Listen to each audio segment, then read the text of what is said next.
Princípio da legalidade. Com certeza você já ouviu falar sobre isso. Se você vai ser militar ou qualquer tipo de servidor público, isso aqui é extremamente importante.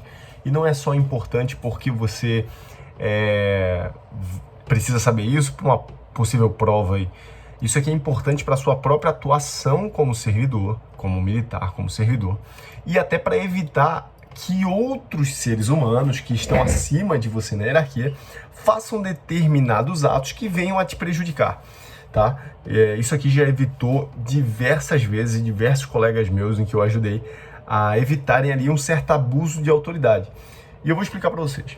Ana Paula de Barcelos, eu não vou explicar como se fosse para um concurso, eu vou explicar o âmago do princípio da legalidade. Ana Paula de Barcelos, ela vai dizer que esse é um princípio de primeira geração. Ana Paula de Barcelos, para quem não sabe, é uma pós-doutora em Direito Constitucional, tem livro, tem doutrina sobre Direito Constitucional, e ela vai dizer que o princípio da legalidade, nada mais é do que um princípio da liberdade. Ou seja, é a busca pela liberdade, por isso que ele é um princípio de primeira geração. Como assim, Gabriel? Lá no passado distante, lá na Idade Média, lá e antes disso, nós tínhamos um rei, e o que o rei quisesse era feito. Simples assim, confere? Então, se ele dissesse que você tinha que fazer determinada coisa, você tinha que fazer. Se ele quisesse fazer determinada coisa, ele fazia e pronto. Então, se ele dissesse o seguinte, ó, você tem que, sei lá, pegar aquela terra e plantar batata. Você vai lá e você vai plantar batata. Ah, mas o outro, em igual condição que a minha, você nunca mandou plantar batata. Por que pra mim você tá mandando plantar batata? Não tinha esse tipo de questionamento. Você é obrigado a plantar batata, ele não, porque eu não quero que ele faça, eu quero que esse aqui faça. Enfim, é muito fácil de entender que na época do absolutismo, né, da monarquia absolutista, essa era a conduta normal. Então, diante do princípio de que agora a gente está mudando, principalmente com a Revolução Francesa, eu não vou explicar muito história aqui não, qualquer coisa você vai atrás de mais conteúdo sobre a história, mas a questão é que lá na Revolução Francesa a gente já tem uma tendência a querer sair desse absolutismo. Nós queremos a liberdade de agir como queremos. Então, que tipo de liberdade se busca com esse princípio? Eu quero a liberdade contra o Estado, ou seja, contra o governo. O governo tem muito mais poder do que qualquer particular, que afinal o governo é todos os particulares juntos. Por isso que ele pega dinheiro de todos os particulares, ele é todos nós juntos. Então o governo, para não chegar aqui e fazer o que quiser comigo, eu tenho o princípio da legalidade. E, em primeiro lugar, olhando para mim, olhando para o indivíduo, olhando para o CPF, a legalidade se resume em ninguém será obrigado a fazer ou deixar de fazer algo senão em virtude de lei. Ou seja, enquanto não houver lei que obrigue a pessoa a fazer, isso não será feito. Mas calma que tem um binômio. Isso aí vai estar no inciso 2, agora só tem que lembrar onde. Da Constituição, eu só não lembro o artigo. Artigo 5º, óbvio. Artigo 5º. Inciso 2. Ninguém será obrigado a fazer ou deixar de fazer, senão em virtude de lei. E para que haja uma lei, você precisa de toda a Câmara dos Deputados, que daí já temos mais de 500 deputados. Precisa passar pelo Senado, que aí já temos mais uma quantidade X de senadores. Agora não lembro, eu sei que são 3 por estados, mas não lembro... Quantos estados a gente tem mesmo? 27? Enfim, aí você faz a conta aí. E precisa passar por todos eles, depois passa pelo presidente da República. Ele pode vetar, pode sancionar, se ele não concordar com alguma coisa, manda voltar, aí vem a Câmara dos Deputados, vem o Congresso Nacional de novo e faz com que essa lei, caguei para você, presidente da República, vai passar assim mesmo ou não, ele volta, avalia e muda conforme o entendimento ali. Enfim, aquela conversa entre instituições, ou seja, é muito difícil fazer uma lei. É muito difícil porque tem muito interesse e muita gente envolvida. Então, diferente de uma monarquia onde tínhamos um governo, ou seja, hoje a gente tem um governo, o poder executivo, o presidente da República, ele não pode chegar e mandar você fazer alguma coisa senão em virtude de lei. Em compensação, isso muda de caráter, isso muda a ideia quando a gente está do lado do governo. E por isso que quando você é servidor público, quando você é militar, você tem um outro pensamento. O princípio da legalidade na visão do governo, e quando você é um servidor público, você é o governo naquele seu ato. Quando você é um policial federal em que você está multando, não é o policial federal, é o governo brasileiro, é a União que está multando. o policial rodoviário federal, né? Quando você é um militar, um sargento do exército, em que você está dizendo para o recruta que ele vai ser punido, não é o Gabriel Melo que está dizendo que ele vai ser punido. É o sargento, é o governo, é a União que está dizendo para aquele servidor público militar, que é um servidor público especial, que ele será punido. E daí, claro, ele vai ter que seguir as regras do jogo. Por que isso? Porque ninguém é obrigado a fazer nada, senão em virtude de lei. Já para o governo só pode fazer algo se estiver na lei. Enquanto para o CPF tudo é permitido, até que uma lei venha e diga que não é permitido, pro governo é diferente. O governo só pode fazer algo se tiver lei. Tá dando para entender? O CPF, a pessoa normal, o civil, a pessoa que não faz parte do governo, ela pode fazer o que ela quiser. Ela não precisa de lei dizendo que ela pode. Ela só vai deixar de fazer se tiver uma lei dizendo que ela não pode. Ou ela vai estar fazendo algo ou vai chegar o governo e dizer, você tem que fazer isso. Não, você só tem que fazer isso se tiver uma lei que diga que você tem que fazer isso. Tá me entendendo? Em compensação, o governo, que seria quem estivesse mandando fazer ou deixar de fazer, só pode fazer algo se tiver uma lei que diga que ele pode fazer. Então, eu, na minha atuação como Gabriel de Melo, no meu dia a dia civil, por exemplo, quando eu alugo uma casa em Blumenau, quem está alugando a casa? A União ou o Gabriel Melo? O Gabriel Melo. Então, logo, eu não preciso de uma lei dizendo que eu posso alugar uma casa. Se não tiver uma lei dizendo que se não tiver lei nenhuma dizendo que eu não posso, eu vou poder alugar a casa que eu quiser, na cidade que eu quiser, no ambiente que eu quiser. Entenderam? Tem uma caixa aqui atrás que eu vou guardar minha... Vocês estão me acompanhando, sabem que eu estou transferido. Essa caixa aqui é para eu guardar a televisão que vai com a gente no aeroporto. Já quando o Gabriel, esse mesmo Gabriel Melo, tá lá dentro do quartel, e dentro de uma licitação, ou um exemplo mais besta, que vai dizer o seguinte, você tá como comandante da guarda, tá lá o comandante da guarda, aí tá lá dizendo que determinada pessoa não pode entrar, você não pode entrar de chinelo. Tem alguma lei que diga que eu tenho que fazer isso? Afinal, aquele ato de eu estando como comandante da guarda, dizendo que tal coisa não pode, é um ato do Gabriel Melo ou é um ato do governo? Naquele momento, aquele ato não é do Gabriel Melo. Aquele ato é da União. Aquele ato é do governo. Aquele ato é do Exército. Porque só para você entender, aí já vem o direito administrativo, todo ato do Exército, na verdade, não é Exército, porque é órgão, todo ato é da União. Então, tudo é União. Mas só para você entender, aquele ato ele não é do CPF do Gabriel Melo. Aquele ato é da União. Logo, aquele ato da União, ele só pode existir se tiver uma lei que diga que ele pode ser assim. Então, existem diversas legislações que digam que legislações que geraram portarias, que geraram NGA, onde ninguém pode entrar de bermuda dentro do quartel militar.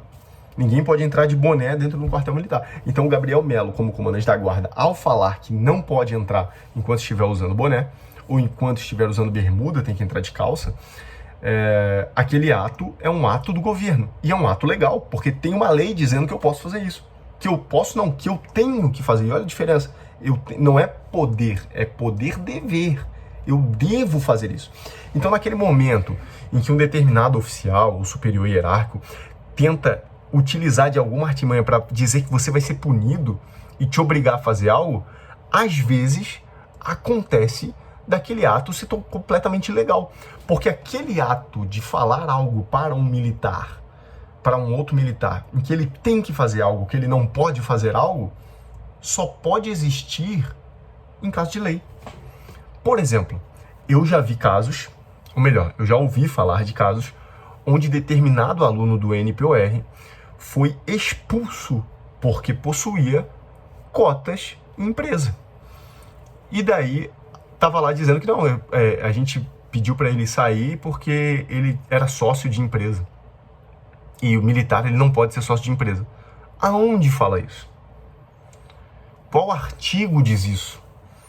Artigo 29 do Estatuto dos Militares.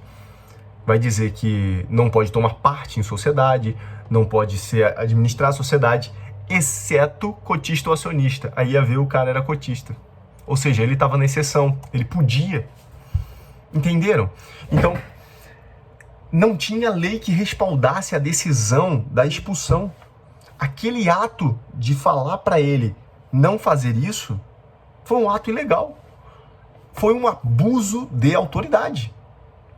E nesse momento é que você evita diversos problemas. Por exemplo, o pregoeiro tem que fazer o edital. Onde está escrito que o pregoeiro tem que fazer o edital? Não está escrito em lugar nenhum, mas não pode. Já tem jurisprudência do Tribunal de Contas da União, onde o pregoeiro ele é agente externo, ele é agente da fase externa. E, ele não, e pelo princípio da segregação de funções, ele não pode criar a regra que ele vai jogar. Alguém cria a regra e ele vai jogar. Eu sei que talvez você não entenda nada de licitação, mas a questão é algo que acontece corriqueiramente. Algo que acontece de forma muito habitual dentro do Exército Brasileiro, onde o pregoeiro cria o edital. Porque é o cara que tem mais conhecimento técnico sobre o assunto. Mas não pode. Tem jurisprudência do TCU sobre isso. E é nesses momentos em que você evita diversas coisas. Outro exemplo. Vou te punir, como já aconteceu. Eu conheço um parceiro meu que foi punido por causa disso. Porque você não deu guarda-atenção, guarda de pé. Estou tentando lembrar direito do caso, tá? Que é uma continência da guarda para um primeiro sargento, se não me engano, que passava lá. E se eu não me engano, dentro daquele contexto, na norma não precisava. Foi aberta a FATD, o capitão olhou para aquilo e disse, pô, é um terceiro sargento recém-formado e um primeiro sargento quase sub me pedindo para punir o cara. Vou punir o cara. Só que não existia previsão no RDE para punição. Adivinha como que foi enquadrado? O cara enquadrou no regulamento disciplinar do Corpo de Bombeiro de São Paulo. O cara foi tão inútil, o capitão foi tão burro, e eu falo porque o pessoal não sabe quem é mesmo, então não tem problema, que ele enquadrou num outro regulamento que nem existe, cara. Um completo abuso de autoridade, ou seja, o cara ficou punido, ficou 3 dias no quartel, sem poder sair, porque, não sei se você sabe, existem várias punições dentro dos militares, vai desde a advertência verbal, a advertência escrita, que vai para sua ficha, a impedimento, esqueci o outro nome lá, e prisão disciplinar. E dentro dessas sanções ali, por exemplo, ele, se não me engano, pegou um impedimento de 3 dias e ficou, impedimento, detenção e prisão disciplinar. E dentro desse impedimento, ele ficou 3 dias sem poder voltar para casa, dentro do quartel. Incompleto abuso de autoridade.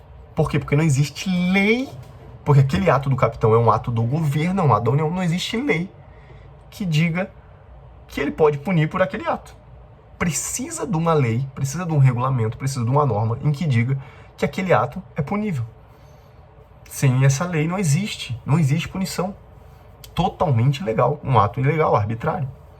E é nesse momento que você se safa de muita coisa e você evita, e principalmente aqui você quando se tornar servidor público, se você já é um servidor público, você evita pensar com o que a gente chama de R-Quero, regulamento do que eu quero, não me interessa o que está escrito, eu vou fazer o que eu acho que é certo.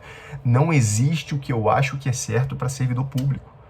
Se o seu ato, você olhou para o seu ato, esse ato é do Gabriel ou se você é um servidor público, esse ato é meu ou da prefeitura? Não, o ato de virar sócio de uma empresa é meu. Ok, então eu não sou impedido, senão em virtude de lei. Tem uma lei que diga em que eu, pela condição de servidor, estou impedido? Tem uma lei que diz, então barra, você não pode. Agora, existe essa lei? Não, não existe esse impedimento. Logo, você pode fazer o que você quiser. Não precisa de uma previsão legal dizendo, você pode fazer isso. Não existe. Porque esse ato é do seu CPF. Agora, quando você age como servidor público, não é você. Voltando para o exemplo de servidor público municipal. Quem está agindo ali é o município. E nesse momento, o município só pode agir mediante lei que diga que ele pode fazer aquilo. Você pode expedir essa certidão. Você pode, quem está nessa função deve expedir. E nunca é só poder, não é algo discricionário. 99% das vezes vai ser poder-dever, que a gente chama de binômio poder-dever. Ou seja, você pode fazer isso, mas não só pode, você deve fazer isso. O servidor público deve fazer isso, ok? Então aqui o princípio da legalidade, muito interessante, inclusive para a vida. Isso aí te safa de muita coisa, isso aí te safa de coisas até que, mesmo que não é servidor público, mas que você vai ter vários relacionamentos com o